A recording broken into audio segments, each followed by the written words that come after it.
Yes. All right, Yeah. yeah, you ready? Okay. Yes.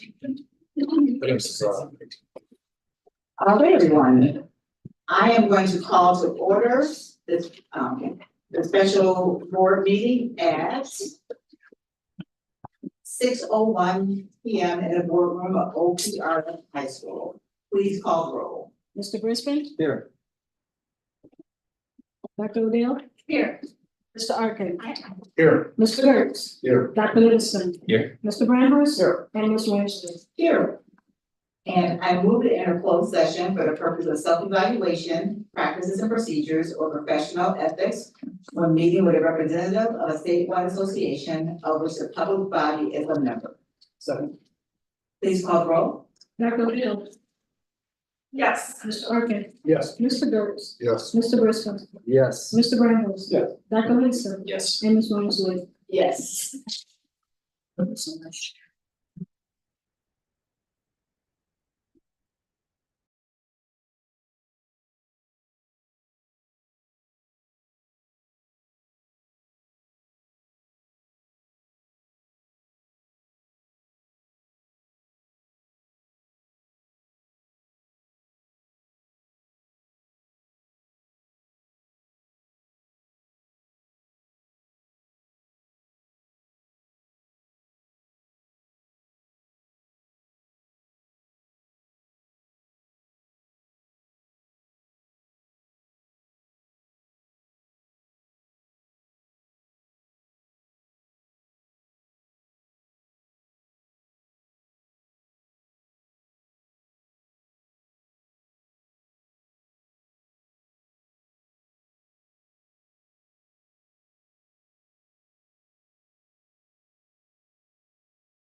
We are ready. Yes, ma'am. He was around, and he was that, but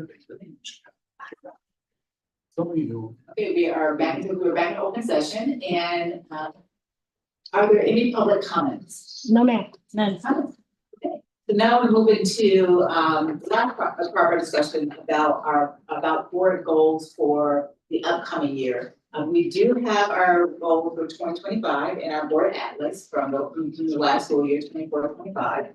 And as we go forward, I'm gonna use the rest of the time we have this evening just to get ideas around categories and areas where we should focus, and then we will do our usual process of, identifying what those goals might be and having different board members work on different goals.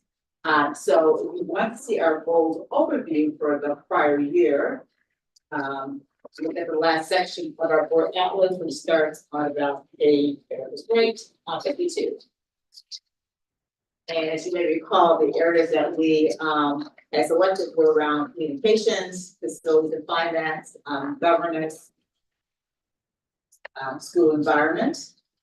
I think those were our fun. And then we went into our details around each area. So I'll pause and say, if you think about the upcoming year, where are those still the right areas? Are there other things that we need to put into consideration as we think about where to focus our attention?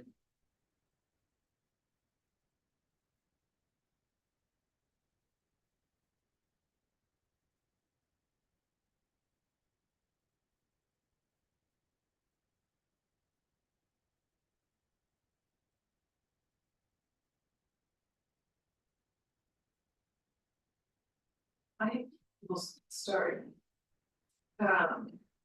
They seem about right to me. I mean, I'm just thinking back to the campaign season and the types of things that came up and what we heard about.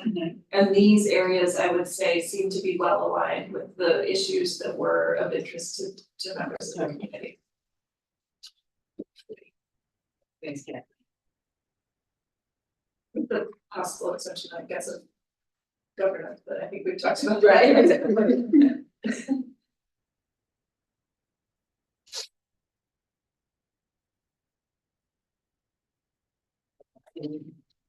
Any other thoughts? Yes. Yes, sir. Given the report that we had 2 weeks ago on the budget and our projections, I think we need to get, I think the board needs to get, focused a little bit, I won't say a little bit, I'll say a lot. In what we're doing. And taking a deep dive and looking at that, the budgeting process and it's the first time that we saw a projection that shows us under 25% fund balance Okay. requirement.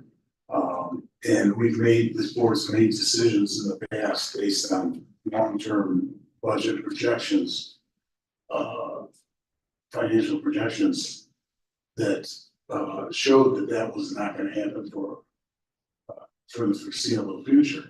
Right. And that now that we have some issues and we know, we have the report, so we know there's a few areas that are driving it, but I think we really need to start taking the look now and thinking about some proactive actions to make sure that we're fiscally sound for many years to come. To still keep in the category of facility and finance. And Right, pushing on the finance is, the budget. yeah, the finance on this was more leaning towards the projects. Right, you're saying you really focus on that. Is really focused, be much more focused on the annual budgeting project projection process. Okay. Thanks. I think maybe the way to articulate that is this, we're at this inflection point, right? Of coming from a massive fund balance to a normal So that's a big change for the entire institution. Top to bottom. And so, you know, a struggle for responsibility that the entire institution navigate that change.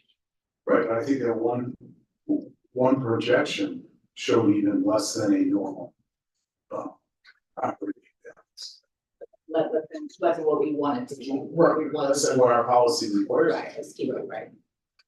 So I think we have to be very proactive about working on that. You know, being whatever kind of changes that needs to be done. To make sure this is sound.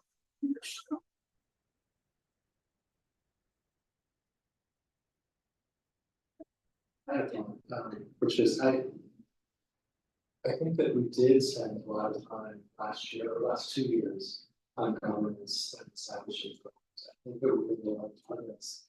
I'm not sure that, that we need to continue to have that be one of our small number of goals. Yeah. That is for this year. I feel like we've elevated our name. And there might be other things for us to focus on for the coming year that are higher priority. If I recall our conversation a year ago, properly, I think one of the things that we debated and then we ended up leaving off of our list of goals was a specific reference to the Honors for All initiative. And I don't think that we have any goals that relate to academic achievement, closing the achievement gap, academic performance, and I think that's a big oversight for us. I really encourage us to have that be one of our core goal categories for the coming year. As we cross that, as we probably, but if we're just talking about categories for now, that would be my suggestion.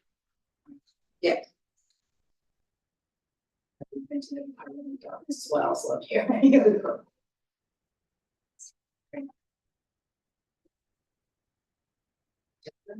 Well, I mean, much on the, to sort of expand on what Fred's saying about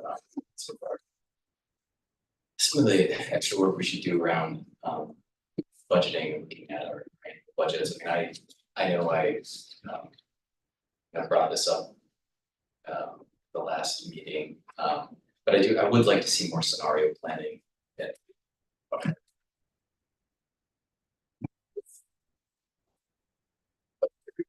Because I do feel like we're going into potentially some incredibly chaotic, uncertain times.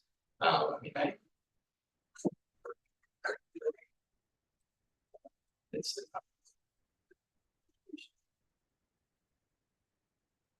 so it's not just retrenchment; it's just going away.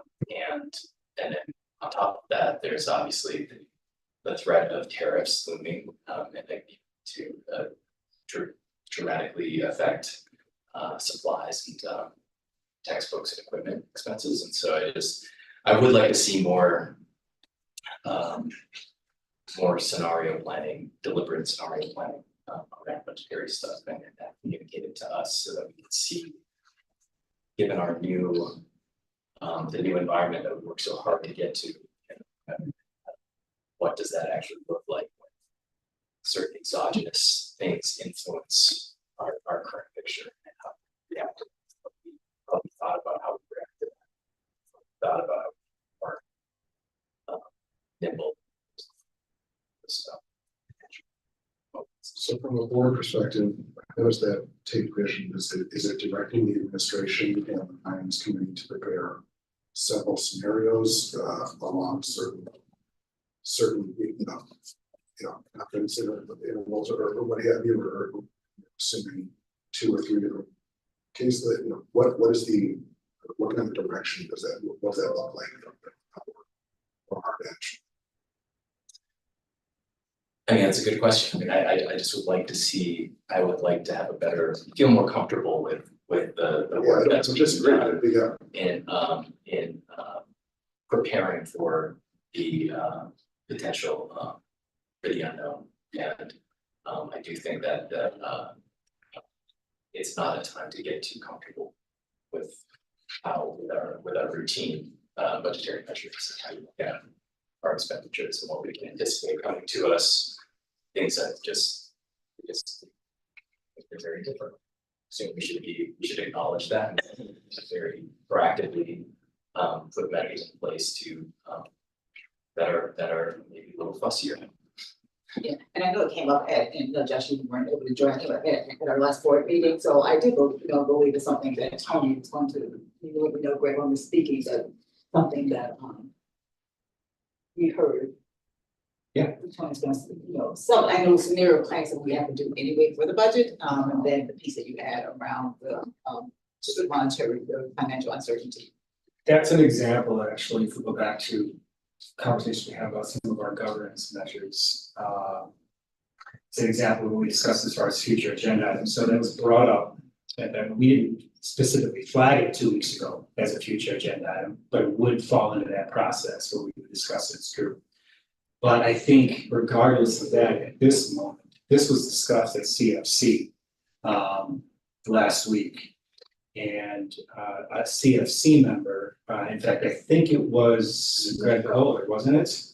Was gonna meet with Tony and just kind of talk about what this might look like and begin to flush something out and then bring that back to CFC for discussion. Kathleen and Graham, is that right? That's my recollection.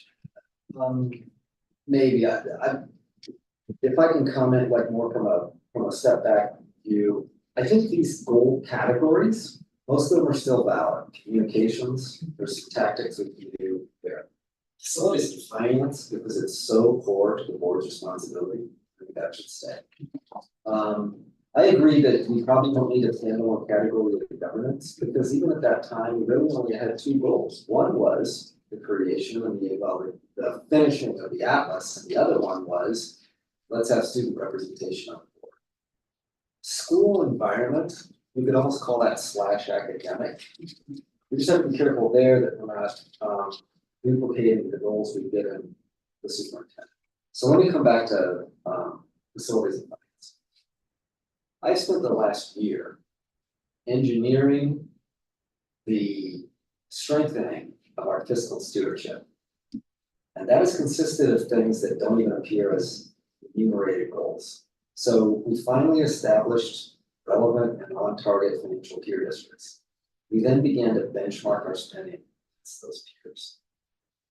We strengthened the CFC in one way by adding 2 all-stars to the CFC. And secondly, by going to a 6 times a year instead of a 4 times a year. We established definition for our debt policies. So you're right, we had a very eye-opening meeting when we received the new budget forecasts. 1 week later, CFC met. So they went through and processed how we were budgeting more of that data. And had one great idea that came out of that from one of the new all-stars, Michelle Mangan, was to determine if we really need some policy around what our CIP budget should be. Because if you think about $100 million budget, one of the bigger flex areas is the annual capital spending, which runs between $6 to $9 million a year. And so the administration was taking that.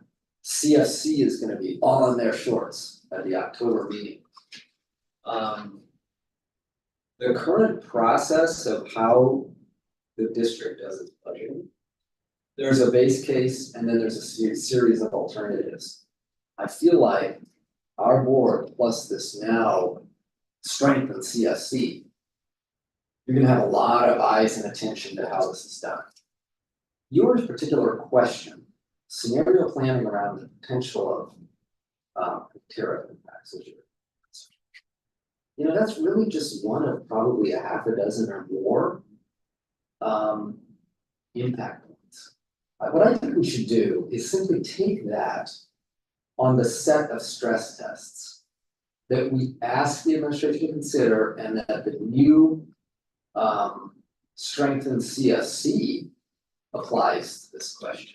I do feel like when you combine the things we've installed over the last 12 months a stronger CFC. And now this hyper attention because of our normalized fund balance. I think we've built systems over the last 12 months to apply a whole different level of scrutiny on the budget, which coincides right in the time when we need it, which is when we're out forecasting for the first time. Fund balance is below our target. So what I'd suggest is rather than building a specific goal around scenario planning specifically for tariffs, it's already on radar of the scrutiny that CFC is applying to the administration. And me and my partner in crime here, Dr. Odell, who are assigned to CFC, we're already kind of in a routine of working really closely with Tony. I think we should play this out. You know, you've got finishing out of the budgeting is gonna occur by October. You're gonna go right back into continuing to scrutinize the budget, because at that point you're in the levy mode of December. I think we should, let's let the new systems work for a few months, rather than necessarily writing a specific goal. At this point, that's my suggestion. I did want to be clear though, I'm not just talking about tariffs, I'm talking about looking at any area that is in some way could potentially be on the chopping block. That we would never dream of being on the chopping block, because the world we live in right now is a far different world than we lived in a year ago in how the federal government approaches funding everything. And the sort of draconian cuts made across the board have really been unprecedented. And so I think I guess it's more just a call for us to be extra fastidious in looking at every area that is somehow tied to federal funding of any kind, and to flag those areas and say that could be done tomorrow in a heartbeat if we're not. And I just would like to, I think that we're in a time where it's responsible to be looking at things that way. So from a governance perspective, taking it back to the board level, right?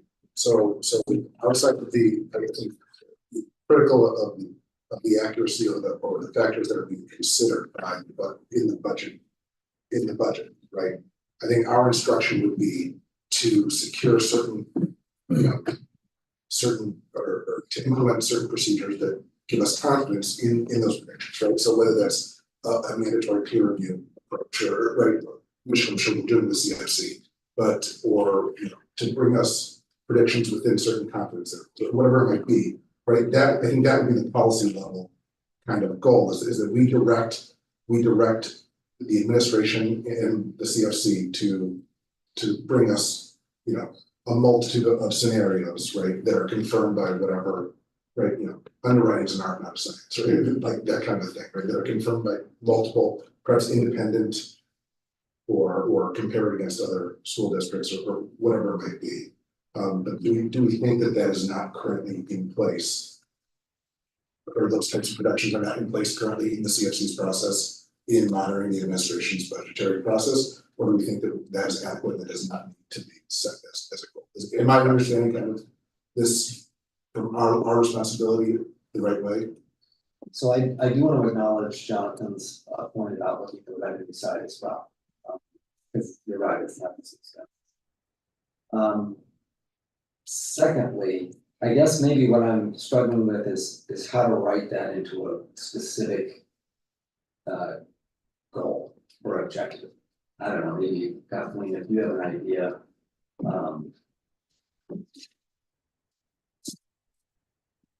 I think it's the difference between like the level of scrutiny I think that has now been elevated upon the budgeting process versus, okay, here's a specific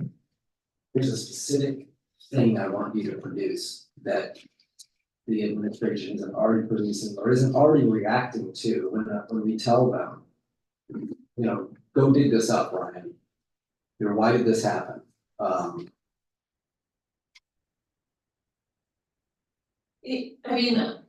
the federal funding, as we know, that's a relatively small piece of the, direct federal funding into our budget is a small piece of the revenue. So but I think to your broader point, I think I mean, I think there is scenario planning that goes on, and I think in CFC, we did talk about adding, making sure that the finance folks are providing some clarity about a couple of different, tariff or inflation scenarios, no question about that.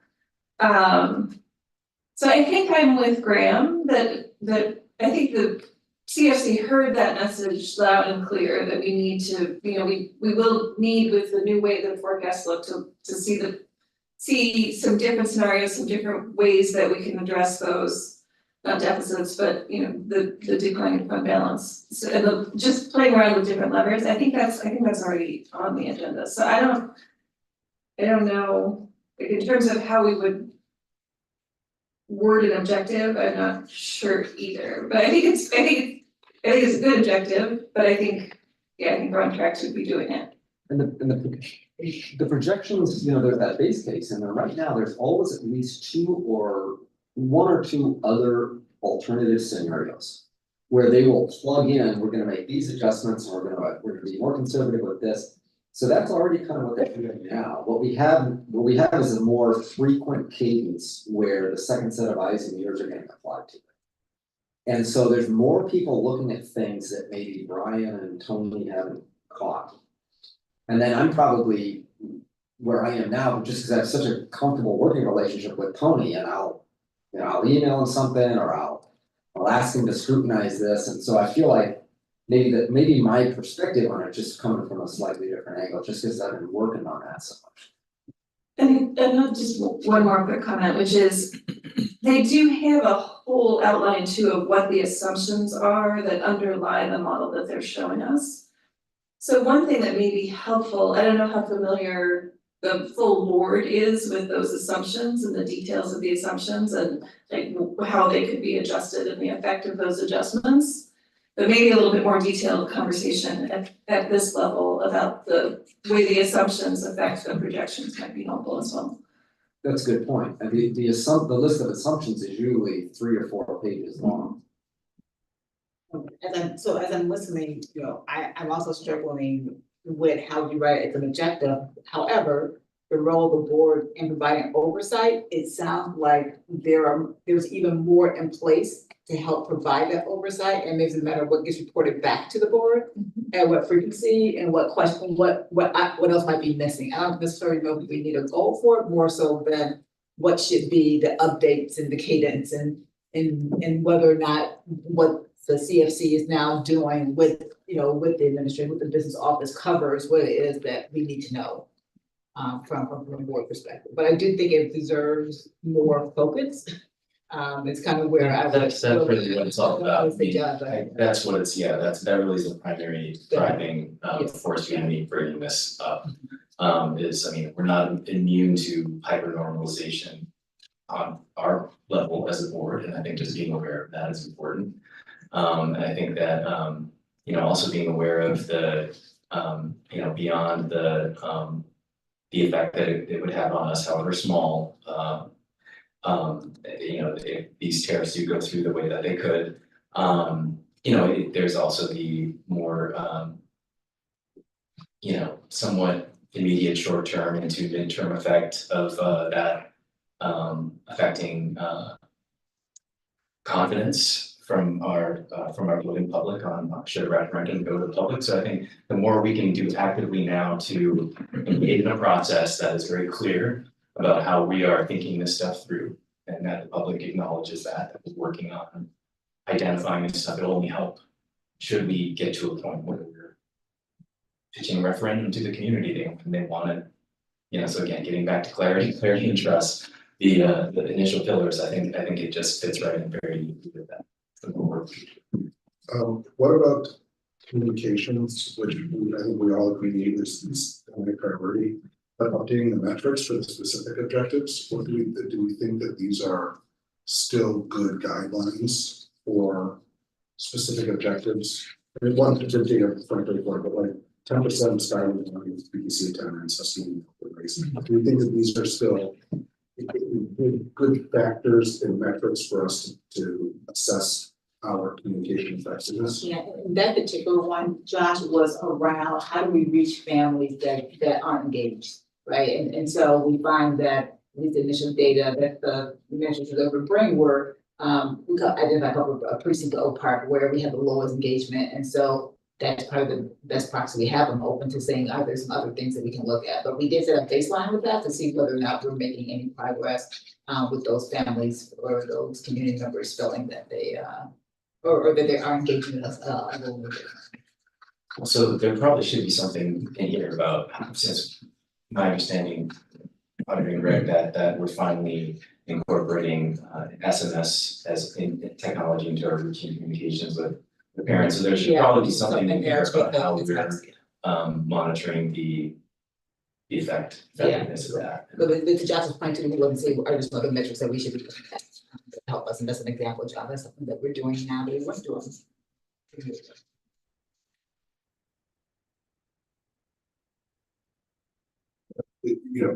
The community talks, right, you identified precincts, are there any, community leaders within those precincts that we could particularly reach out to? Urge, so whatever it might be, to Yeah. also assess our students precincts.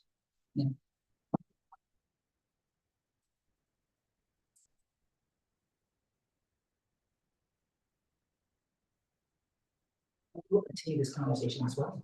Let's talk about Thursday. But any other ideas, any other thoughts about this? I just want to start giving them broad outlines of what people are thinking. I have a new one, and that is, I would love to see us consider a bullet point on AI. I think there's a lot of different ways to deal with that. I can see, maybe, a member of this board, collaborate with the state superintendent's initiative or the company to create AI policy and guardrails. We adopted a board policy a meeting or two ago. The superintendent is tasked with developing AI guardrails over the course of the coming year. So we're specifically monitoring that effort. I think that there's so much potential with AI. There's an achievement gap angle that I think that it is worth exploring. I'm really taken with the school of thought that AI is going to transform tutoring and allow for tutoring of all students in a much more effective way. I think that's worth tracking and monitoring. I think that our families are still really looking for guidance from us on, just what are the rules? I'm not sure that all of our faculty are all on the same page in terms of implementation. I know that hundreds of teachers that are using it for lesson planning. Some teachers are using it in the classroom. Some teachers are encouraging students to use AI. Some teachers are forbidding. Some teachers are in between. I don't know if as a district we are really consistent, and I think there are parents I know are looking for clarity from us on what my kids are allowed to do. So there's a lot of different angles under that umbrella. So I look at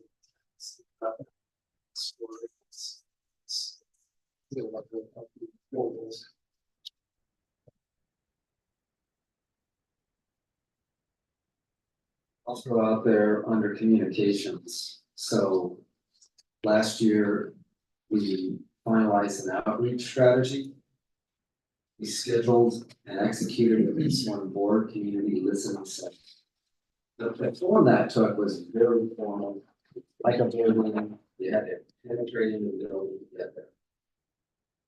Should the board consider 2-person listening posts? Copy to the board members. That happens a lot of times. If we do something like that, yeah, you probably get some usual suspects showing up, but if you're easier to physically get to, you're closer to where people live, it's a little more open. It's something to consider, along with this new scheme of joining Greg, at community groups. Now, Greg, how do you receive those invitations? Because we'll say, hey, we want the superintendent to come, or are we pitching, hey, would you like to have a rep from OPRI? We pitch. You pitch. We pitch. You know, there's a list of all sorts of community organizations. And do you pitch specifically Greg Johnson or just one of the administrative leaders? No, it's superintendent is referenced, but not only superintendent, right? So depending on the specific questions that might come back from that organization, we may marshal up different folks from the district to attend, but always at least superintendent. And more often than not, the events have been mostly me and Karen Sullivan. What percent of requests get fulfilled? What percent of the requests are you actually going out? I don't know, I would say somewhat the only ones that aren't filled are if we just can't make the scheduling work because of, we use the word a lot tonight in other contexts, but because of the cadence of their meetings, right? Yeah. If we can go, we go, So I would get, I'm 97%. So it's based on who's the organization asking you, which tells you whether they're gonna be more likely to ask administration, school operational type questions rather than some of the more things that the board would deal with. Yeah, that's right. Well, no, not necessarily admin versus board. That's not the kind of rubric we go through. My assumption is based on how that goal got crafted last year. A board member or two, whoever is coming like what? My question is, there's a lot of questions here about finance. I'm gonna bring Mr. Arbogast. This group is kind of telegraphing that they want those types of question things. Does that make sense? Yeah. All right, and then under facilities and finance, we might consider, last year, one of our goals that we succeeded on was to develop a framework for long-term major capital project financing. Now, is it realistic to say that within this year, we can determine the size and a go, no-go decision around project 3? We should be able to do that this year, so that There is a timeline. kind of an obvious goal. I don't remember exactly what it is, but there is a timeline. And I think, if I remember correctly, we're making Yeah, that decision sometime in the spring. well, the timeline that we have right now, last time the board saw that, was when we voted to approve the funding for concept design. The product of that concept design is scheduled to come to the board in September. And then correct, it's not until April, I believe, that that schematic design would be completed and then brought to the board with a estimate cost. And then from there, the funding conversations would have the specificity they need. Which isn't to say that earlier conversations couldn't happen about. I mean, it's something we'll end up doing anyway, it's just a question of whether we wanna articulate that. as a goal.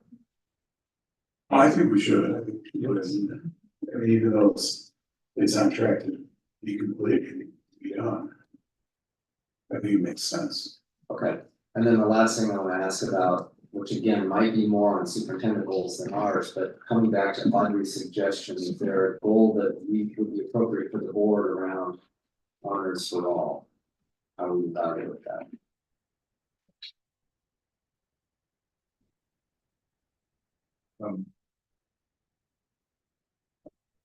Yeah, I mean, one thing that I would like to just flesh out and develop a approach around is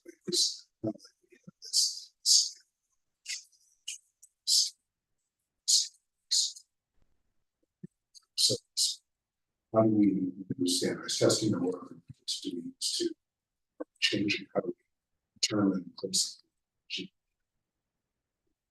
with the changing testing, how's it changing how we evaluate successfully? I think with the introduction of a new administrator, is going to be reported to us about honors for all. I think it's a chance for new robust oversight by the board. I think it's still a monitoring role. That's how I would state it. But I think that it deserves to be on a short list of the senior class is like, first cohort, right? So we now have data, or running that data, about AP tests, AP class adoption, AP test results. We have these are that's highly engaged. Discussing. And I guess my only, and I don't disagree, my only thing that I'm thinking of is timing, right, in terms of what we do for this upcoming school year, because we won't have all the data for the senior class until the end of the academic year. And then from the now the other perspective, we won't have a full picture, I would say, before the school year ends. 100%, but we're gonna have reporting in the next couple of months. Oh, yeah, well, We're gonna have well, reporting in January, February, right. and then we're gonna have reporting at the end of the school year. So I think there's a lot. I think that, you know, when we went into the revision of, the freshman curriculum, we had, I think there were certain things that we were hoping to see or wanted to see. And, you know, obviously we wanted to see higher achievement numbers. And to see a gap close, we wanted to see higher participation and higher test results in AP. Just overall higher academic performance. Also, the integration of our classrooms. Those are things that we don't have to wait till the end of the year to see. We can get there are things that we can look at that don't necessarily have to wait until the ACT is given and whenever it's given, April or. Right, yeah, and I think we already get regular updates, so I guess I'm thinking of like what would be different with this role, because we do already have updates and we do already have reporting, so we can add for additional things in the reporting, perhaps. We're thinking about kind of what the goal would be versus the, you know, standard kind of process for us getting updates and information about what's going on. Because, I mean, from my perspective, it goes beyond, now we're beyond that, just what the freshmen are doing, because now you got that whole, the whole matriculation of kids going from from year to year to year. And so we should be, you know, I would hope that we will have some substantial comparative numbers, you know, in the report when we get it in the when do we get it, next month or October? Actually, right at the end of September, unless there's some delay that I don't anticipate, end of September, the September regulars go. Because we can look at the freshmen, we can look at sophomores, we can look at, you know, the juniors who are now seniors. So then do we establish a goal around defining what we see as a meaningful closure of the achievement gap and then responding with deploying resources for what have you from like 4 days round of data? No. So the senior class is the first cohort. They were freshmen who was started since. They're the first data point. Next year will be the second data point. Year after that, the third, and we'll start to see a trend line. I mean, this is sort of like the earliest data points that we're going to be able to gather. So we're not going to be able to draw any firm conclusions. What we can start to see are the things that we need to think about shifting. Are there additional supports? Are there additional strategies we have to think about employing here? But it is, you know, years too early to start forming conclusions about the success of the failure of the issue. Right, I'm not saying throwing it out. What I'm saying more so is do we direct what we identify as data points that are indicative of like meaningful, what is material, right? Data points that are indicative of success or struggles that are, you know, when we once we see something that is meaningful and then respond with an action one way or another, right? Like that's what I'm saying. 2% closure, is that enough for us to say, like, let's, you know, or if it expands by 10%, do we say, okay, this is something that we need to through more research, like at what point do we say what is a meaningful data point? So Yeah, if I could chime in, it's a critically important conversation. What I would really encourage the board to do is hold these incredibly important questions until we're bringing this first report to you that shows this cohort through the beginning of their senior year. Let's take a look at those metrics. Let's see what the data is telling us. And then I think we'll have some substance there, right? That we can have those important conversations. And I think right now is a little bit of abstraction to being able to try to rally around specifically setting A, B, or C on that. Let's take a look at the data and see where that's guiding us. Because you're right, there is a longer term look that we're gonna have to take, but we also do have far from nothing, right? After 3 years of this. So let's see where we are and see what it's telling us. So, yeah, is that? yeah, I mean, I guess, I don't disagree. Yeah. I guess my point is, right, I don't wanna say, okay, let's set our goals after we see like what comes up, or do we? Oh, no, but what I'm not saying, what I am saying is that we're having a conversation abstract right now of exactly what we're talking about. We're throwing around ACT, SAT, and we have AP stuff, we have enrollment trends, all of that's critically important. It's a very hard thing for the board to, I think.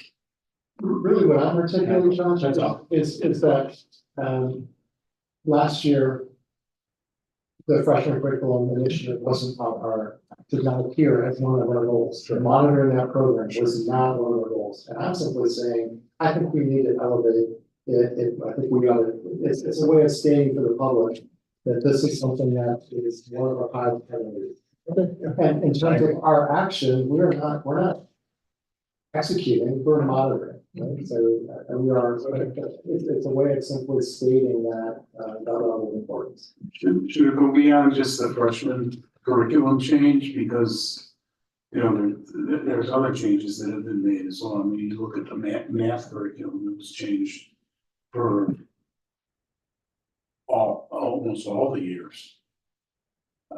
We went to the, what is it, integrated math? Is that what they call it? Right? Yeah, integrated math 1 through 3 now. Right. In place. So should we be looking, expanding it beyond just the freshman curriculum? And again, those are things that were part of our cadence to bring to the board for review. We were doing that. But within that, the board might see, to this other conversation, the board might see something in reporting metrics and say, we need a little bit more robust management here. Or we'd like to set, some benchmark here. And that's all perfect. But yeah. But so Tim, what I hear you saying around, kind of, we talked earlier about not having kind of like academic achievement as one of our goal categories. So what is the right goal for the board around monitoring these things that are, that really are measures or ways that we're seeing how our students are doing academically? That we have a goal around that, but appropriately scope to our role for monitoring that kind of work. Correct. I guess I was just getting hung up on the specific objective. Yeah.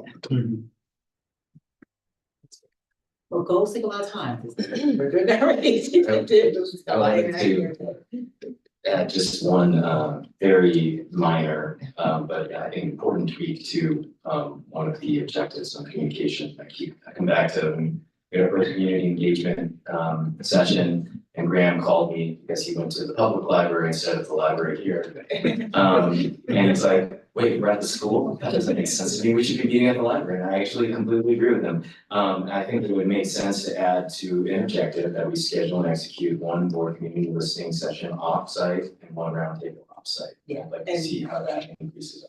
And in order to do that, Coach Jonathan, what we would have to, because it has to be an open meeting if we're all together, we need to understand the capabilities and the ability of whatever we are to actually have that meeting meet the requirements of the OMA. Sure. So if we go outside, that would be one of the things we have to look into. Okay. But as part of this, I would question whether you need to have a whole board to meet these communications.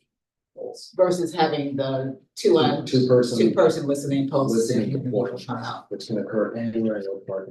Well, I would ask folks to give us some thought, we'll definitely bring this back up Thursday, and get in our government section, but give some thought to that, and see what you all think would be the best way to do it. Back to school night next week.